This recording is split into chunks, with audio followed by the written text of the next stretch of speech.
C'est pour ça que j'ai dit, c'est pour ça que les Ivoiriens ne vont pas gagner la coupe.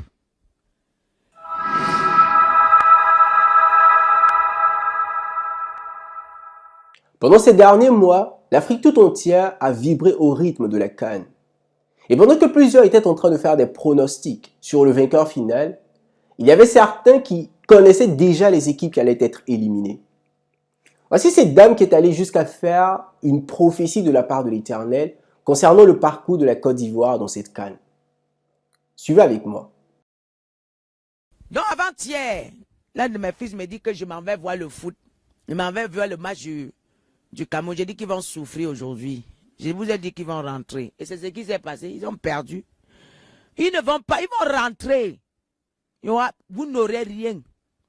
Depuis que vous gagnez là, vous faites quoi? Le Cameroun est comment aujourd'hui? Ah, pourquoi les joueurs là souffrent? Ils transpirent, rien. Le président, Dieu n'est plus d'accord. Et le président de la FECAFOOT, Dieu n'est plus d'accord. Tout votre staff, Dieu n'est plus d'accord de ce que vous faites concernant le Cameroun. Ça ne marche pas, il y a trop de corruption, il y a trop de faux. Rien n'est vrai. Écoutez, pourquoi Dieu m'a dit, même si, quand tu es encore dans le monde, il y a des gens que Dieu a choisi à déposer la grâce dans leur vie. Parce que celui qui joue mieux, c'est Dieu qui lui a donné la grâce. Écoutez-moi bien. Celui qui joue bien, qui ne pense pas que c'est son talent, c'est Dieu qui lui a donné le talent.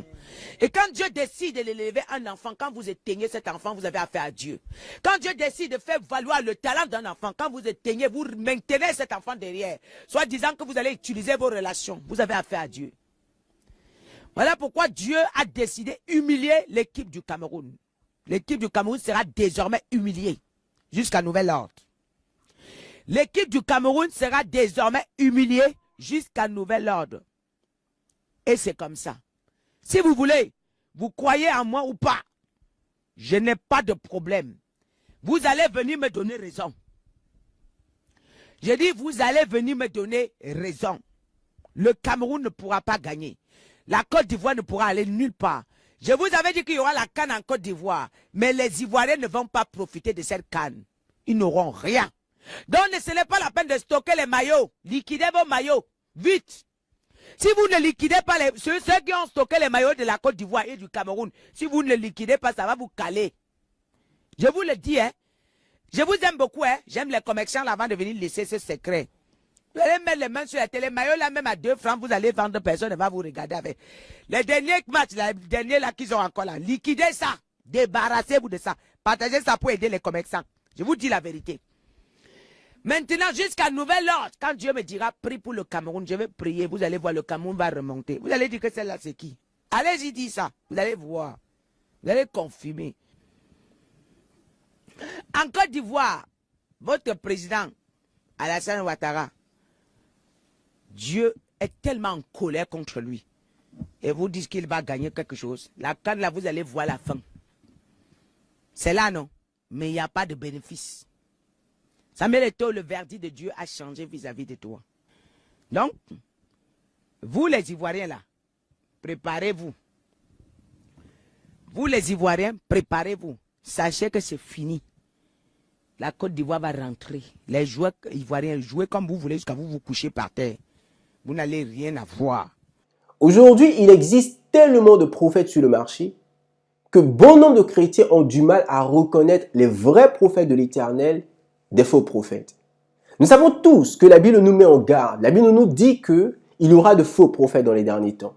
Mais comment reconnaître un véritable prophète de l'Éternel? Je voudrais partager avec vous 4 principes par lesquels nous pouvons reconnaître un vrai prophète de Dieu. Le premier principe, ce sont les fruits que produit ce prophète.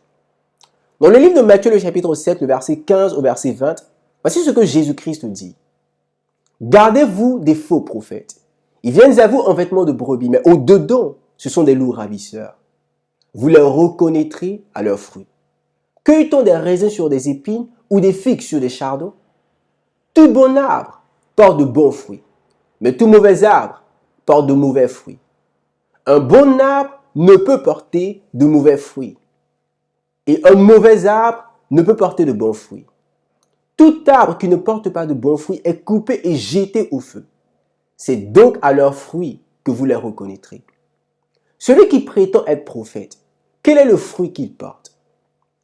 En effet, il part de la part de l'Éternel, poussé par le Saint-Esprit. Ça veut dire qu'il est rempli de l'Esprit de Dieu. Mais nous savons dans Galates, le chapitre 5, le verset 22, que l'Esprit de Dieu a des fruits que chaque chrétien, chaque individu qu'il possède va manifester. Est-ce qu'on voit de l'amour dans les caractères ou le caractère de ce prophète-là? Est-ce que dans les fruits que manifeste ce prophète, on voit de la patience, de la bonté, de la tempérance? Est-ce que ce prophète-là est fidèle?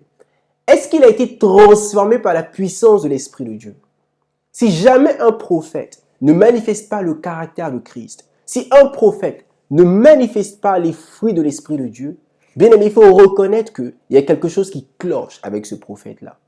Parce que avant que le Seigneur ne t'utilise, il va commencer par te transformer. Avant qu'il te donne la puissance, il va commencer par transformer ce que tu es d'abord. C'est ce que le Seigneur a fait avec les personnes qu'il a toujours utilisées. Et un exemple extraordinaire, c'est le cas de Moïse. Dieu a commencé par transformer Moïse, qui était un homme de colère, en un homme de patience, avant même de le remplir de l'Esprit de Dieu et de faire de lui un prophète. Deuxième signe. Dans le livre de 1 Jean, le chapitre 4, le verset 1 au verset 3, voici ce que l'apôtre Jean dit. Bien-aimés, n'ajoutez pas foi à tout esprit, mais éprouvez les esprits pour savoir s'ils sont de Dieu, car plusieurs faux prophètes sont venus dans le monde. Reconnaissez à ceux-ci l'Esprit de Dieu. Tout esprit qui confesse Jésus-Christ venu en chair est de Dieu. Et tout esprit qui ne confesse pas Jésus n'est pas de Dieu. C'est celui de l'Antéchrist, dont vous avez appris la venue et qui maintenant est déjà dans le monde. La première des choses, c'est qu'il faut que cette personne, ce prophète-là, reconnaisse que Jésus-Christ est un personnage historique. Mais je pense que ce n'est pas vraiment un challenge. Même si on n'a pas besoin de foi pour reconnaître que Christ est un personnage historique. Mais le deuxième élément important, c'est de confesser Jésus. Vous savez, lorsqu'on parcourt les Saintes Écritures, on se rend compte que confesser Jésus, ce n'est pas juste parler de Jésus. Non. Mais c'est de reconnaître Jésus comme le Seigneur. Selon Philippiens, le chapitre 2, le verset 11. C'est de reconnaître Jésus comme le Fils de Dieu. Selon 1 Jean, le chapitre 4, le verset 15. Mais je dois dire que plus important, c'est de reconnaître Jésus comme le seul chemin sur lequel il y a la vérité et qui mène au Père. Selon Jean le chapitre 14, verset 6.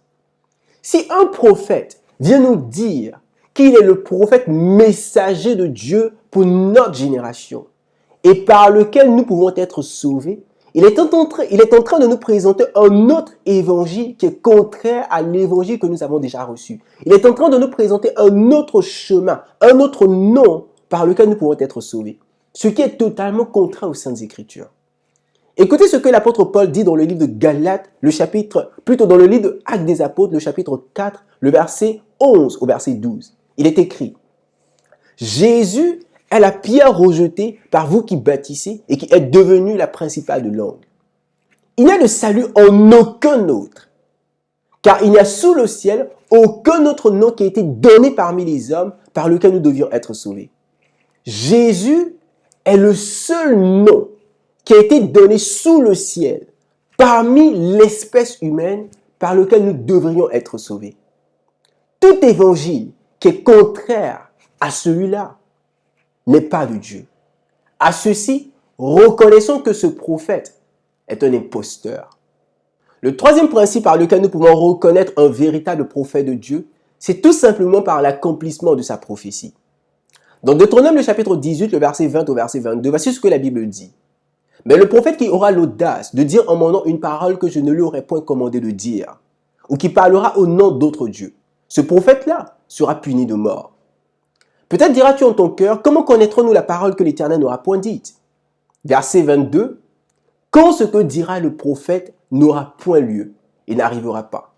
Ce sera une parole que l'Éternel n'aura point dite, c'est par audace que le prophète l'a dite, n'aie pas peur de lui. » Lorsque quelqu'un se dit prophète, annonce une prophétie qui ne se réalise pas, automatiquement nous devons comprendre que ce n'est pas de la part de l'Éternel qu'il parle.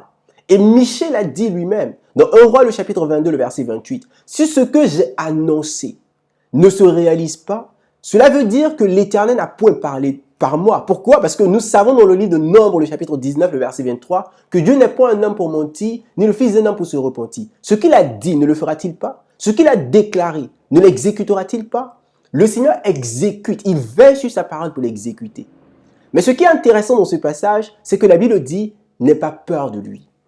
Aujourd'hui, la plupart des chrétiens, sinon bon nombre des chrétiens, ont peur des serviteurs de Dieu, ont peur des prophètes, parce que ce sont les oints de l'Éternel.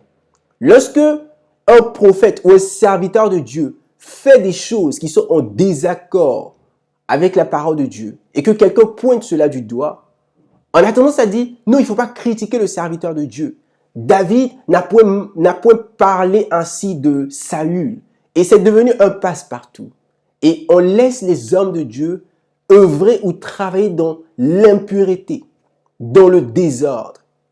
Et pourtant, la Bible dit que ce prophète doit être puni de mort. Et nous ne devons pas avoir peur de lui. Je ne suis pas en train d'encourager les critiques ou la haine envers les serviteurs de Dieu ou exposer les serviteurs de Dieu n'importe où et n'importe comment. Non. Mais la Bible dit que nous ne devons pas avoir peur. Au contraire, si jamais nous avons un véritable serviteur de Dieu, il doit être honoré en fonction de sa position spirituelle, sa position de porte-parole de l'Éternel. Mais si nous avons des personnes qui s'infiltrent, des personnes qui salissent le nom de l'Éternel, ce n'est pas seulement l'Éternel qui va intervenir, non, l'Éternel va intervenir au travers de nous. La Bible dit de le mettre à mort. Ça, c'est ce que Deutéronome nous dit. Mais peut-être que nous n'allons pas le mettre à mort, mais il peut être mis aussi sous discipline. Pourquoi pas? C'est bibliquement parlant, c'est totalement correct. Alors le quatrième et le dernier principe, ce que nous devons toujours garder à l'esprit, c'est que celui qui dit qu'il est inspiré du Saint-Esprit sera toujours en accord avec les Saintes Écritures, en accord avec la parole de Dieu. Dans le livre de Deutéronome, le chapitre 13, le verset 1 au verset 4, il est écrit « Si se lève au milieu de toi un prophète ou un songeur et qu'il t'annonce un signe ou un prodige, et qu'il y ait accomplissement du signe ou du prodige dont il t'a parlé en disant « Allons après d'autres dieux, des dieux que tu ne connais point, et servons-les. » Tu n'écouteras pas ce prophète ou ce songeur.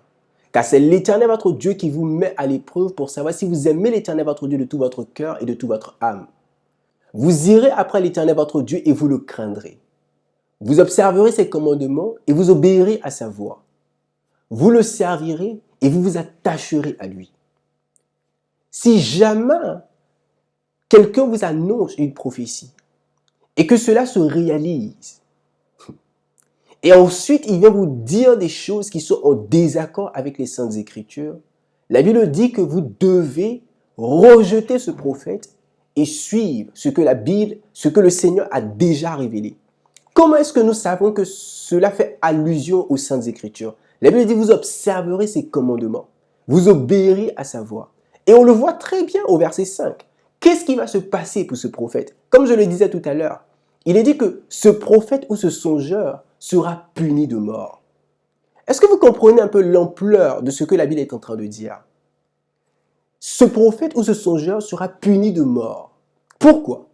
Parce qu'il a tenté de nous détourner de la voie que le Seigneur nous a ordonnée, nous a commandé de marcher.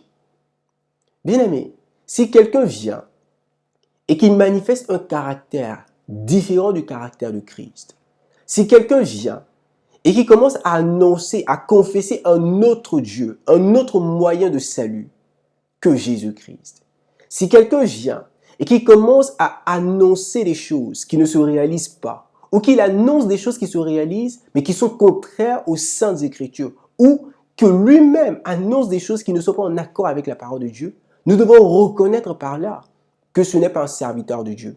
Mais tous les véritables serviteurs de Dieu feront des choses ou annonceront des choses dans ce sens-là. Et je bénis le Seigneur parce que le Seigneur ne nous a pas livrés à nous-mêmes. En nous appuyant sur les Saintes Écritures et poussés par le Saint-Esprit, nous avons la possibilité de reconnaître ce qui est de Dieu et ce qui ne l'est pas.